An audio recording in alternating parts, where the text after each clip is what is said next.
Revenge with Karen.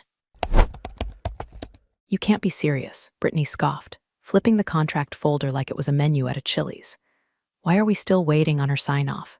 Tuesday, 6:17 p.m. I was 2 bites into a lukewarm turkey sandwich in the compliance room, fluorescent lights buzzing, my eyes dry from 8 straight hours of squinting at legal doc versioning. Brittany, the founder's niece and newly minted chief strategy officer, stood in the doorway wearing a blazer that screamed Mom bought me this for my first internship. Her voice was the exact pitch that triggers migraines. Her idea of strategy was make it look like I'm in charge, and her first order of business had been auditing everyone's workload, under the thin veil of resource streamlining. And there I was, Mary from compliance, gray cardigans and quiet emails, the designated attester for all major ops. I'd reviewed, validated, logged every contract, merger prep, vendor clause, and escrow term for the past 6 years. Never missed a deadline. Never claimed credit. Hell, most people didn't even know what a designated attester was. Brittany sure didn't, but she sure as hell was irritated that the system wasn't moving without my click. You know what? Just skip her, she snapped at the legal intern, a recent grad who visibly paled but nodded like his life depended on it. Me tell you something about this industry, or any industry really. Your loudest talkers are rarely your strongest players, and your quietest workers. They're usually the ones holding the walls up, but nobody notices until the bricks start falling. Anyway, this wasn't the first time someone had dismissed me. Wasn't the first time I'd been called a bottleneck either. I'd long ago made peace with being background noise. I wasn't invited to happy hours. Name was never dropped in town halls. But you know what I was? The one who kept their million-dollar deals from falling into litigation hell. My initials at the bottom of every attested document weren't decorative. They were structural. And speaking of structure, if you're enjoying this story so far, or maybe just feeling the early tingles of corporate dread bubbling in your chest, do me a small favor. Hit that like button, and maybe, just maybe, consider subscribing. It takes 2 seconds, and I swear it's the only kind of attestation I'll ever ask of you. Plus, it really does help the team keep digging up stories like this one. Now, back to the collapse. My days were a cycle of fixing what people broke, rogue vendor uploads, missing escrow PDFs, NDA clauses someone accidentally deleted from Salesforce. The kind of work that never made headlines, but always saved asses. I had my own systems layered beneath the official platforms. My own version logs. My own alerts. You had to, when the board kept rotating execs like expired yogurt, and each newbie came in thinking they'd reinvent the company with bullet points and buzzwords. So when Brittany got the job over 3 actual qualified internal candidates, I didn't flinch. She started interrogating random staff over outside activities like she was playing a startup version of McCarthy. I didn't argue. I even smiled when she slid into the compliance thread asking why I'd signed off on a contract 6 months prior for a vendor she just learned existed. That vendor? One we used for off-site backups, approved, logged, and ironically, keeping her uncle's digital assets alive. Things took a turn when she saw my name in their quarterly review notes. See, I'd been asked to consult by their legal team. Just an hour a month, and it had been cleared under old legal before the shakeup. But Brittany, oh, she saw gold or blood. Hard to tell with her. We discovered your after-hours contract, she said, arms folded in triumph like she'd just cracked the Zodiac cipher. That's a conflict of interest. Pack your desk. I looked at her, at the junior counsel standing behind her, clearly uncomfortable. I didn't speak. I didn't argue. I opened the drawer where I kept my emergency envelope. Not the HR one, not the will, the envelope, gray, sealed, stamped. I slid it across the table toward legal. He picked it up. Read the line on the front, looked at me, and I smiled just once. Then I walked out. No scene, no farewell party, no begging for my job back. Just the rhythmic click of my heels down the hallway as the system I built began to hum, quietly, into lockdown. I didn't need to shout. They were about to learn what happens when you fire the person who holds the keys to every single door. Brittany arrived like a glossy LinkedIn post that somehow learned to walk, highlighted hair, weaponized smile, and a job title that sounded like it had been invented during brunch. Chief Strategy Officer. No one really knew what she did. But suddenly, she was in every meeting, nodding solemnly at buzzwords, writing quarterly ockers like she was translating ancient prophecy, and rearranging departments based on vibes and Pinterest flowcharts. Her first week, she requested we repaint the break room millennial sage. Her second week, she ordered an internal audit. That's when the bodies started hitting the floor. Not the real ones, of course. Just the old guard. People like Lena from IT survived 2 acquisition rumors, 3 CEOs, and a ransomware scare. People like Ben from procurement, who might have been a little slow with his emails, but kept the entire vendor chain running without ever once locking us into a 5-year AI-enhanced subscription for glorified Excel macros. Brittany saw them all as dead weight. And then she saw me. At first, it was polite. "Hi, Mary. Just looping you in on a quick compliance question," and came the passive-aggressive slacks at 10:30 p.m. "Hey, saw you signed off on the Bixel contract last quarter. Did that go through new legal?" That contract had been reviewed 6 times by 2 outside firms and our old general counsel. And yes, it had gone through legal. Brittany didn't care. She'd found the name of a vendor she didn't recognize and a way to make herself look powerful. So she called it a conflict. The vendor, its sized off-site storage partner with a 3-month maintenance project. They'd asked me to advise on their internal compliance checklist because, ironically, Aviron's leadership had once offered me up as the gold standard for pre-audit hygiene. 1 hour a month, on my own time, cleared in writing. But Brittany smelled blood. She called it dual commitments. She called it brand confusion. She called it a signal of divided loyalty. Then she called a meeting. Not HR, just Brittany, one of her lackeys, and a poor junior counsel who looked like he'd rather be anywhere else. "Mary," she began, leaning back in the chair like she was on Succession. "We've completed our audit and discovered your after-hours contract." She paused dramatically, like a villain in a bad TV pilot. I said nothing. Just watched her with the kind of deadpan face you earn from 6 years of correcting executives who don't read what they sign. "That's a breach of policy under our new ethics framework," she continued, "so you'll need to box your desk." The silence that followed was loud. I looked at her, then turned to the junior counsel. "This vendor," I said flatly, "was approved in writing. Would you like me to forward the email?" Brittany cut in. "It's not about the past. It's about the appearance of conflict." Ah, there it was. Brittany's gospel, optics over reality, form over function. Clap louder and the truth disappears. I reached into my drawer. Now, for anyone else, this is where the panic sets in. The flailing, the excuses, the desperate appeals to reason. But I'm not anyone else. I'm the one who signed every attestation for every major transaction this company has processed for 6 years. I'm the name on the bottom of the M and a readiness tracker. I'm the final tick box in our legal pipeline. And more importantly, I built the damn system. Gray envelope wasn't flashy. It had no logo, no cry for help. Just a string of numbers on the front. 8.3 designated attester revocation notice. The junior counsel's eyes flicked to the label. He froze. I placed it in front of him. Then I nodded once. Calm, measured, the way you nod when you already know the ending. Then I stood up. No tears, no yelling, just quiet control. Brittany watched me with a smirk that faltered ever so slightly, like something in the air had shifted and she couldn't name it. "Thank you," I said, voice steady. "Good luck with your audits," and I walked. Down the hallway past the poster with our core values: integrity, innovation, inclusion. Past the wall of platitudes the founder had installed after his 3rd media scandal. Past the buzzing printer, still churning out the Q3 investor deck, one that still had my name watermarked faintly in the metadata. Behind me, the door clicked shut. That envelope was more than paper. It was a trigger, a key, a silent alarm that no one remembered existed because no one ever bothered to read the compliance tree I spent months embedding into our infrastructure. Brittany thought she'd cut the fat. She was about to find out she'd amputated the spine. The gray envelope landed on internal counsel's desk like a pebble on a pond, quiet, small, but sending out ripples that would soon crack the foundation. Alex, mid-level counsel assigned to internal escalations, peeled it open expecting a resignation. That's what Brittany told him after all.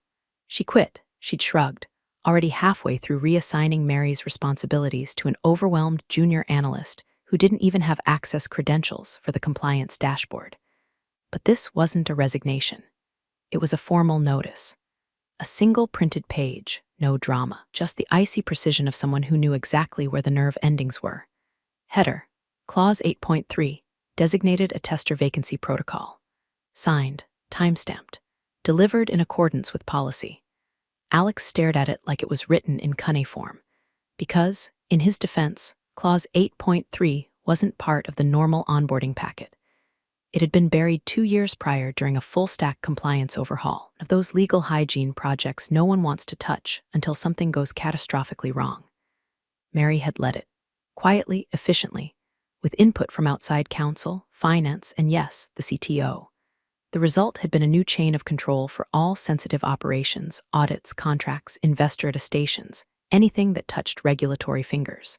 At the center of it was one role, designated attester, and it had exactly one name tied to it, Mary's. Clause 8.3 wasn't symbolic. It wasn't a suggestion. It was a structural requirement. The designated attester's credentials weren't just a name on a form, they were embedded directly into the attestation subsystem. Any audit trail lacking her ID was flagged incomplete. Any document processed without her sign-off was invalidated downstream. The system was smart like that, because she had made it smart like that. Alex called legal ops. Legal ops called IT. IT pulled up the logs, and that's when the room went quiet, because the system had already reacted. The compliance dashboard, normally a sea of green check marks and timelines, was now blinking red. Slowly, steadily, not catastrophic, not yet, but the locks were engaging. Every pending transaction marked awaiting attester validation. Every outbound audit folder stamped incomplete compliance chain. Automated alert had already been sent to the acquisition partner's shared inbox. Back at her apartment, Mary was curled on the couch in an old sweatshirt, one leg draped over the side, wine glass balanced on a coaster made from a repurposed NDA. The apartment was quiet, save for the faint hum of her air purifier and the occasional buzz from her phone. She watched the screen of her laptop as the logs updated in real time. Her access still worked, read-only, course by design. She'd built in a delay buffer, 72 hours of ghost access before the full blackout, long enough to observe, long enough to sip and smile. Red, red, red, there it was, the domino line. Every system she'd propped up, every thread of automation that legal and ops and risk had leaned on without ever truly understanding it, was now pulsing with warnings. Her favorite part? The wording she'd personally chosen for the first-tier alerts. Validation halt, authorized designated attester not found. Please refer to Protocol Tree Section 8.3 for reinstatement instructions. Nobody had ever clicked that link. She tested it once, then hid it beneath 3 layers of documentation. Because that's what they always did, didn't they? Skim the bullets, sign the deck, ignore the footnotes. Mary never ignored footnotes. Back at HQ, Brittany was oblivious. Was in the executive lounge doing a vision alignment session with marketing, probably sketching a mood board for Q4 synergy. Legal was less oblivious. Alex stood at the window in the conference room, holding the page like it might start speaking if he stared long enough. IT was confirming, no override access, no admin reassignments. The system recognized one signature and one signature only, Mary's, and she'd revoked it. Attempts to reassign the role failed. The compliance software returned the same message again and again. Invalid authorization token, original assignee required for reinstatement. An intern suggested they manually backdate a new signature to avoid triggering alerts. But that's when they found the second trigger, a logic trap Mary had baked in for just such an occasion. The backdated override would automatically ping the company's external auditor and the insurance liaison with a potential fraud warning. So now they were boxed in. They couldn't complete the pending M and a diligence. They couldn't reassign the attester role. They couldn't even delete the logs because Mary had set the permissions to mirror external audit standards.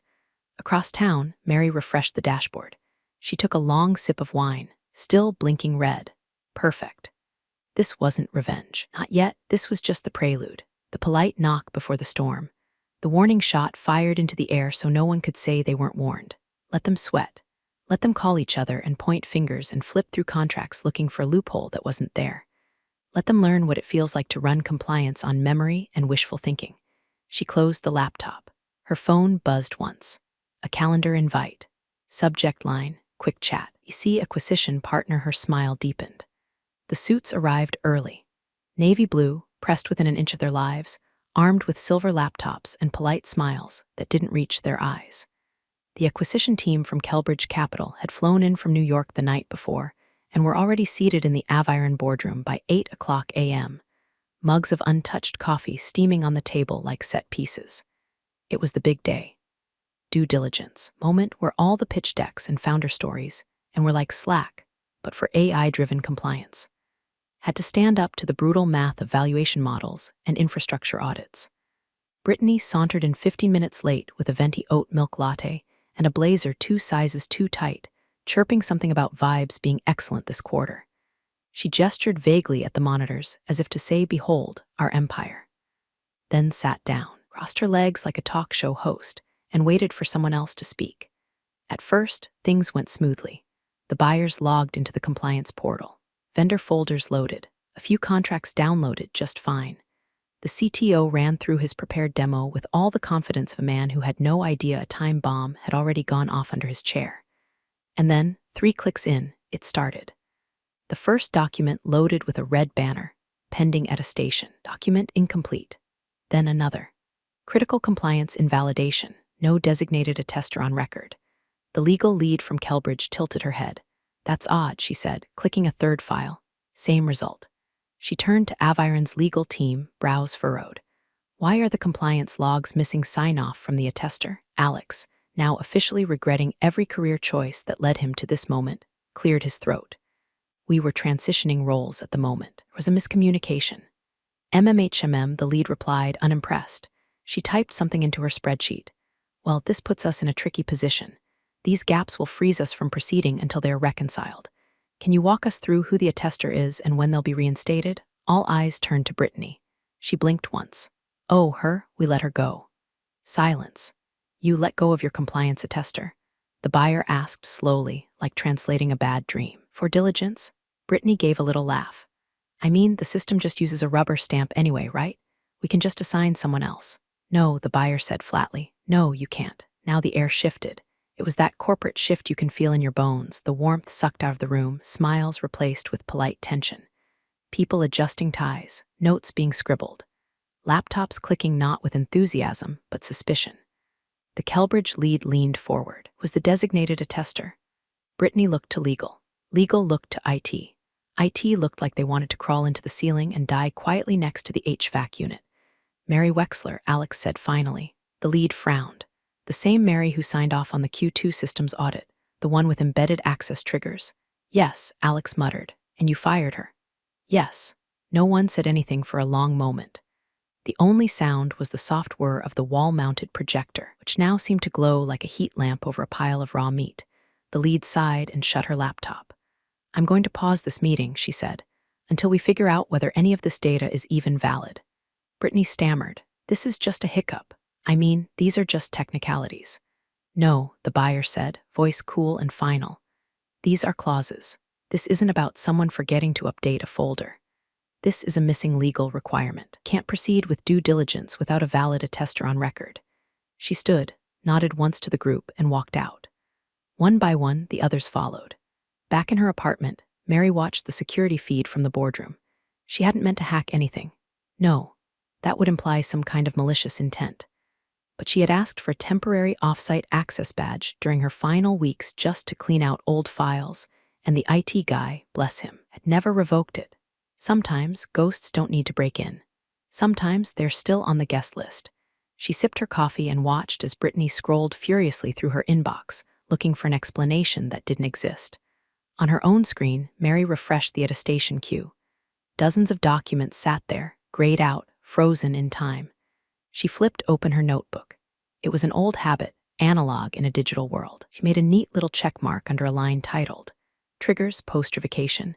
Dashboard lock done, attestation invalidation done, auditor alert sent done, buyer log pinged done. She smiled. The beauty of it wasn't the chaos. It was the silence that followed. The gradual tightening of the noose, not with violence, but with precision. She hadn't said a word. She hadn't needed to. The system was speaking for her now.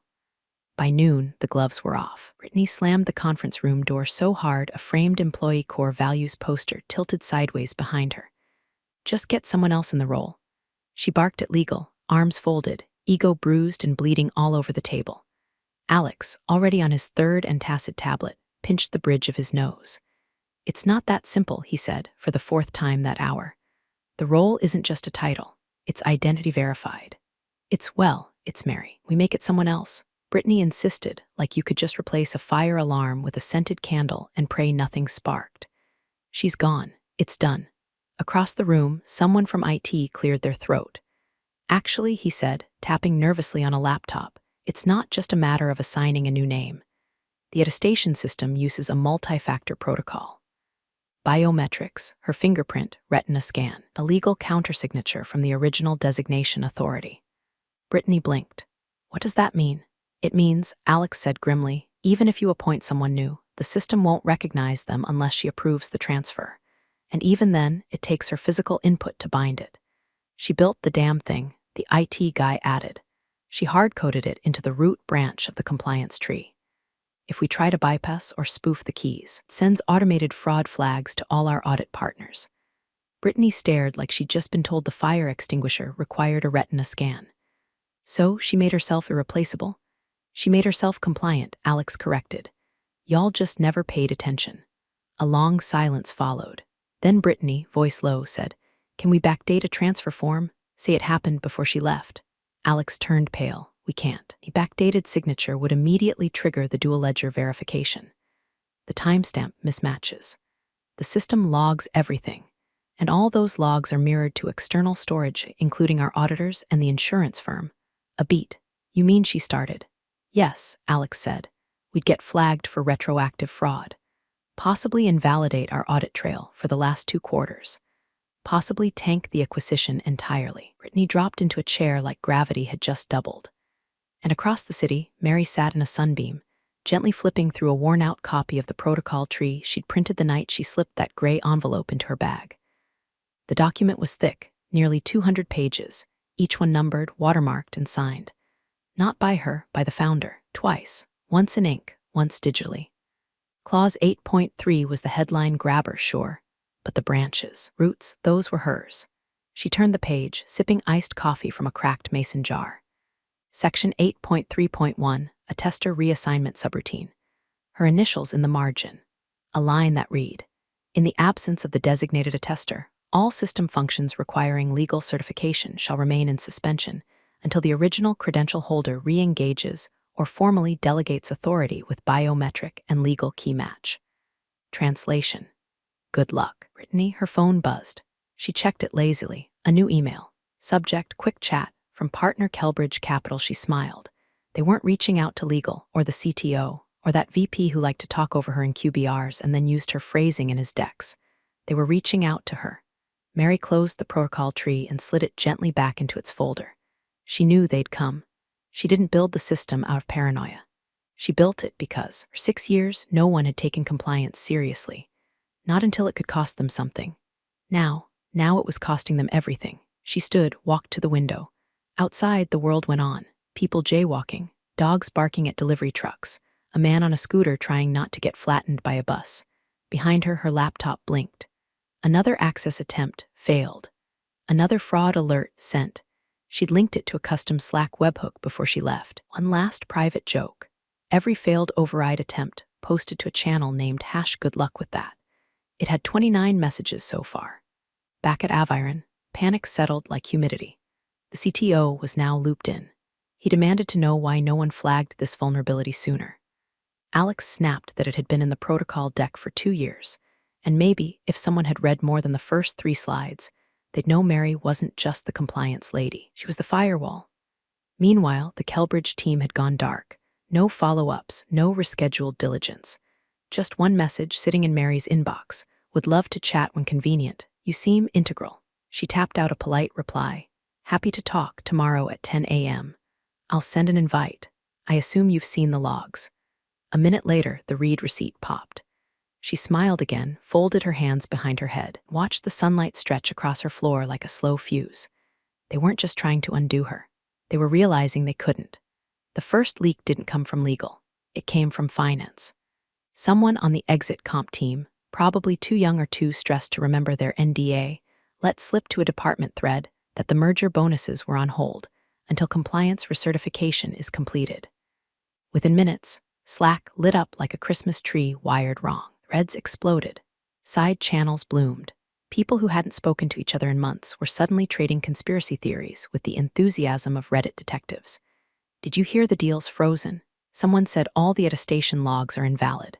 Wait, wasn't that Mary's job? You mean the lady they fired without telling anyone? Bro, my bonus was tied to Q4 close. I already put down payment on a hybrid Lexus. Word moved fast. Faster than HR, faster than spin.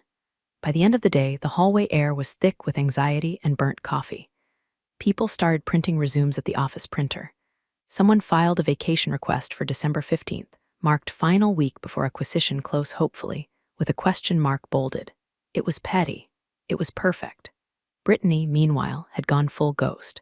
Her once daily "we've got this" team-wide affirmations vanished. She canceled her standing meetings. Rumor was she'd tried to call Kelbridge herself and had been politely informed that all communications would now go through legal channels. She screamed at Alex in a closed-door meeting that this was supposed to be her moment. Alex, who looked like he hadn't slept in 3 days, reportedly replied, "Then maybe you shouldn't have amputated the one person keeping the heart beating." The founder, Greg, held an emergency call with the board. No one could confirm what was said. By afternoon, his calendar was marked OOO investor reorg planning. Another rumor. Meanwhile, Mary was silent. Not one post, not one call, not one email. She hadn't responded to the Slack message legal center, nor the voicemail Brittany left under the brittle guise of rebuilding bridges. The official letter, couriered to her apartment in a fancy cream envelope, was still sealed on her desk, unopened, next to her terrarium and a half-eaten cranberry scone. He didn't need to reply, because she'd already spoken. Aviron's audit logs were still triggering. Every attempt to reroute compliance through another system caused the same result: ping, fail, alert sent.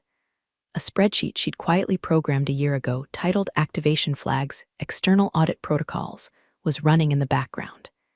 It was set to auto-email every 36 hours to 4 external parties: Aviron's insurance compliance monitor, Kelbridge due diligence team, an SEC compliance partner, and Mary herself. Each email contained the same thing: a timestamped CSV of every flagged compliance failure, sorted by severity, with a neat little footer: no valid attestation credential on file. Clause 8.3 breach. Immediate action recommended. She hadn't lifted a finger in days. And yet, every attempt to bypass her structure only stitched her name deeper into the fabric. Internal conversations shifted from blame to desperation.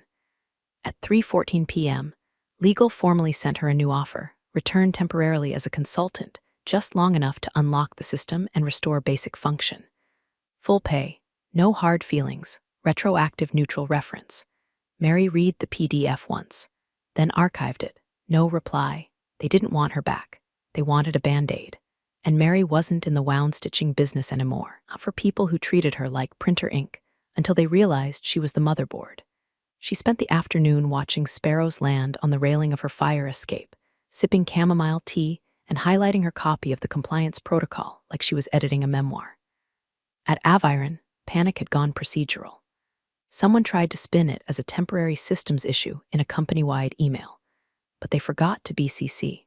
Replies started flying. An engineer replied all with, "You fired the only person who could press the damn green button. Admit it." Someone else replied, "Tell Brittany to try one of her mood boards." It got worse. The exit packages had been promised. Some team leads had already drafted farewell emails. A few had even framed their startup hoodies to commemorate the impending buyout. Now, all on pause. The internal M and a dashboard, once brimming with color-coded bars of progress. Now read status. On hold pending compliance reinstatement. Mary watched it flicker across the shared link someone had forwarded her. She didn't laugh. She didn't cry. She just closed the tab. Across the room, her second monitor pinged. Another access attempt. Another alert triggered. The auto mailer spun into motion. And in her inbox, like clockwork, came a single automated confirmation from the system she'd built. Activation log #442 external log sent. Next dispatch, 36 hours passive. Surgical. She didn't need to twist the knife. They were twisting it just fine without her. The CTO, Darren, had a permanent sunburn from years of tropical offsites and zero sunscreen. But that morning, under the glow of 3 monitors and a single damning PDF, looked pale for the first time anyone could remember. "Wait," he muttered, scrolling through a document that looked like it hadn't been opened since the Ice Age. Clause 8.3.1, this was part of the system charter. External legal, 2 suits from a white shoe firm Kelbridge insisted on roping in, nodded grimly. Yes, signed by your founder. Twice. First on initiation, then again during the infrastructure revision. Brittany was sitting in the corner of the war room now, arms crossed so tightly her nails were turning purple. Her once flawless blowout looked like it had survived a hurricane. A half-drunk green juice sat sweating next to her laptop, untouched. Someone explain it again, she said, like repetition could unbreak the situation. The younger attorney cleared her throat. Clause 8.3.1 assigns sole attestation authority to one credentialed identity. In this case, Mary Wexler. Clause 8.3.1 requires her biometric signature to transfer or relinquish that authority. Clause 8.3.1 B requires written consent of the founder or acting CEO to override it. Both must occur in tandem. Otherwise, the system flags all subsequent actions as non-compliant. Darren looked up. And if we just pull logs and fake the credentials? Both lawyers gave identical expressions, something between pity and disbelief. Then every file touched after the override attempt becomes toxic. Your whole deal history, unusable, your audit trail, unverifiable, your sale. The older attorney shook his head, dead in the water. Brittany stared at the screen like it was written in ancient Greek. We fired the only person who could legally validate our sale. No one answered. There it was. The truth laid out, cold and clear, not sabotage, not hacking, just a system designed correctly, so correctly that it required diligence, continuity, and respect for roles to function. 3 things Aviron had discarded the moment someone with better optics and a family connection wanted a bigger chair. Mary hadn't set a trap. She'd built a machine. They tripped over it because they assumed it was ornamental. Somewhere, deep in the archived Slack history, someone unearthed an old message Mary had sent 2 years ago during the compliance revamp. Just a heads up. Attestation redesign is live.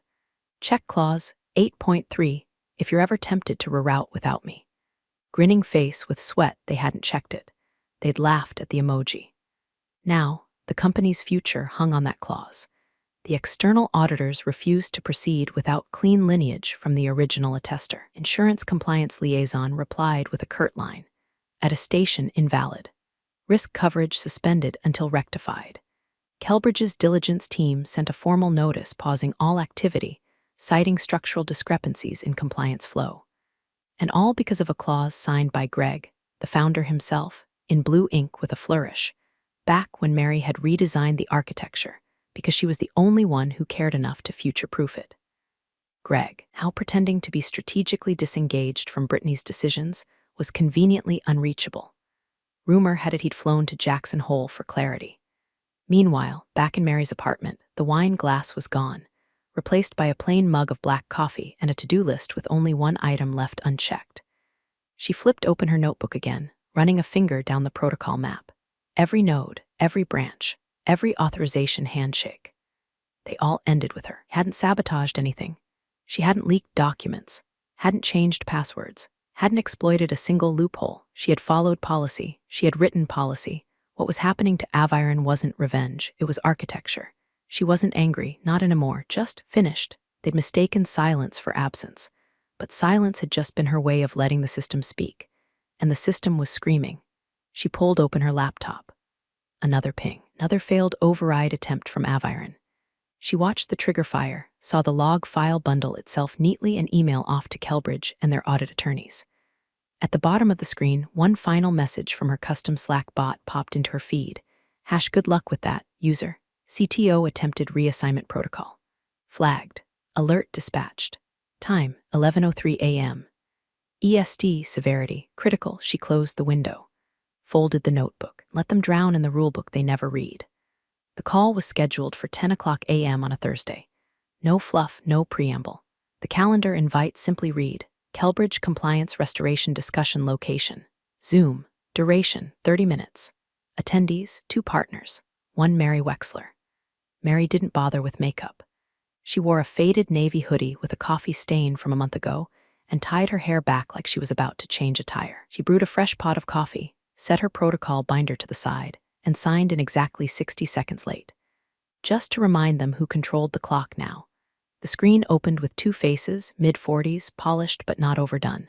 One wore a smart vest, The other looked like he hadn't slept since Sunday. Mary, the first one, greeted, trying not to sound too enthusiastic. "Thanks for joining. We appreciate your time."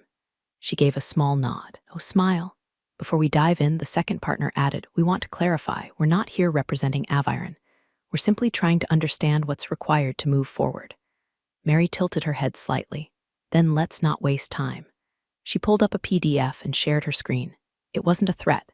It wasn't a list of demands written in red ink or dramatized with legalese. It was a price list. Scope: temporary compliance restoration duration, 5 days. Fee: $175,000 USD, wired in advance. Deliverables: restoration of attestation pipeline, clean validation chain, external audit clearance, non-negotiables. No interaction with current Aviron leadership, permanent NDA regarding cause of attestation failure. Right of refusal on any future system rebuilds. Signatory status on all new compliance designations going forward. She finished reading and let the silence hang. The partners glanced at each other.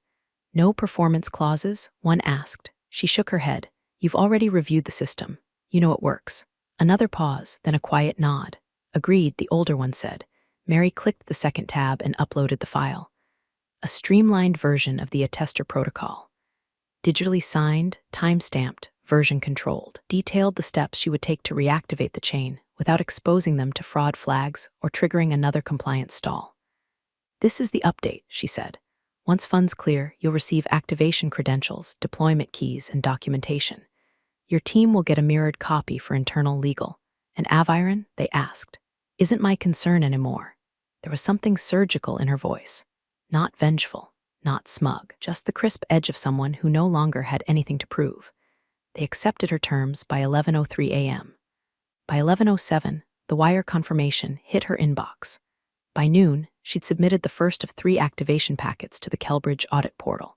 And at 12:14 p.m., she sent the file that had been sitting on her desktop for 3 days, named simply Attester Protocol Restoration, Build Final PDF, digitally signed. SHA 256 hash certified, logged in 2 compliance blockchains, and mirrored to external storage in Zurich and Denver.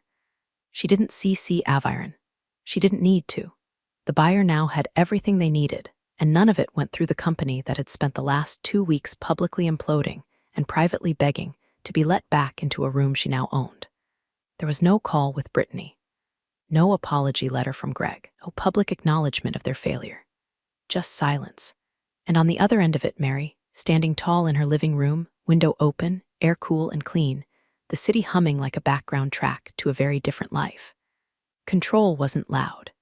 It wasn't about status meetings or Slack channels or walking into the boardroom in high heels and declarations. Control was clicking send on a protocol that made everything work again, and knowing they'd never, ever touch it without her. At precisely 8:01 a.m. on Monday morning, the lights blinked green across Aviron's compliance dashboard. No announcement, no flourish, just a quiet shift from red to green as if the last 2 weeks of chaos had never happened. Files unlocked, audit chains unjammed. The attestation pipeline flickered back to life like a heartbeat restarting after flatlining. Due diligence resumed. Kelbridge's team returned to the boardroom like surgeons stepping back into the or after scrubbing in. No smiles, no small talk. They signed the deal by noon. Wire transfers initiated. Closing documents stamped.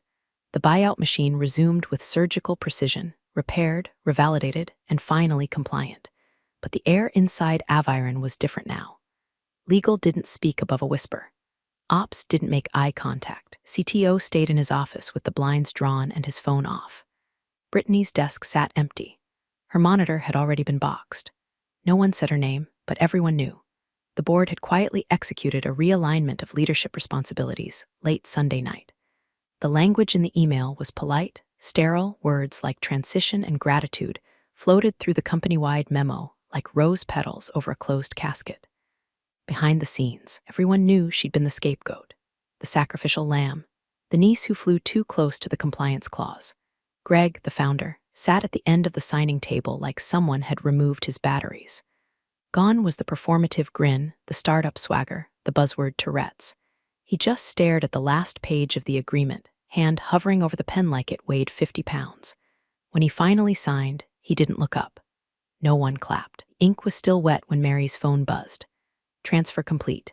Bonus deposit confirmed. She'd been watching from afar, not to gloat, just to verify. She had her own copies of the logs now, her own hashes, a new suite of credentials encrypted and stored under her control. Moments later, a second notification came through. Subject: post-transaction proposal from partner Kelbridge Capital. The message was short. Mary, like to discuss a more permanent arrangement. Our legal team has reviewed your protocol design and believes it would be a cornerstone for our new compliance infrastructure. You would lead it, structure it, name your terms, let us know. She didn't respond right away. She stood instead, walked to the kitchen, and poured herself a single ounce of bourbon into a chipped glass with the Aviron logo faded halfway off. A gift from a company offsite 3 years ago, back when they still sent her invites. She took a sip and let the silence settle. Across the city, someone in Kelbridge's legal division opened the final audit packet. Inside was the complete restoration protocol, time-stamped and signed by 1M. Wexler. Nestled behind it was a scanned PDF of the original envelope she'd slid across the table. Gray, unassuming, with one phrase stamped in neat block letters, Clause 8.3 Attester revocation protocol critical. They filed it under a new section in their records. Label: critical protocol status, closed, completed, do not override. Mary sat back down and finally opened her reply window. Subject: post-transaction proposal body, happy to discuss. I'll send times. But please, next time, maybe read the clause before you fire the person who wrote it. Big thanks, you legends of the old office days. Subscribe to keep the switch-flicking chaos alive. Your ex-boss is shaking in their loafers.